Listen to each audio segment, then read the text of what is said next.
আমরা প্রায় দেখি বাজারের মিষ্টির দোকানগুলো আমার হিন্দু ভাইদের, বারবার সব চুল কাটে যে নাপিত, অধিকাংশ নাপিতের দোকানে আমার হিন্দু ভাইরা। তা আপনি চুল কাটতে পারবেন কিনা? পারবেন কিনা বলেন? পারবেন। তার দোকান থেকে দই মিষ্টি কিনতে পারবেন কিনা? হ্যাঁ, আমার মুসলিম ভাইয়ের দোকান থাকলে ওইটারে আমি বেশি প্রায়োরিটি দিব, ঠিক কিনা? কিন্তু যদি তাদের সার্ভিস নিতে চান, প্রোডাক্ট নিতে চান, পারবেন। তার দলিল সহিহ বুখারী, আম্মা জান আয়েশা রাদিয়াল্লাহু তাআলা আনহা বলেন, ইশতারা রাসূলুল্লাহ সাল্লাল্লাহু আলাইহি ওয়াসাল্লাম মিন ইয়াহুদিয়িন তুআমান ওয়া রাহানাহু দিরআহু মিন হাদিদ। আমার নবী, পেয়ারা নবী এক ইহুদির কাছ থেকে জব কিনেছিল, জব, বার্লি, যেটা দিয়ে রুটি বানায়।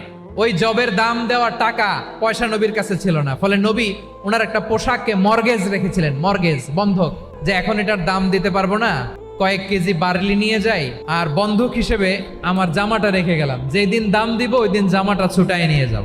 এ থেকে বোঝা গেল অমুসলিমদের সাথে ফিনান্সিয়াল ডিলিং করা যায়, অর্থনৈতিক লেনদেন করা যায়, কেনাবেচা করা যায়, প্রোডাক্ট কেনা যায়।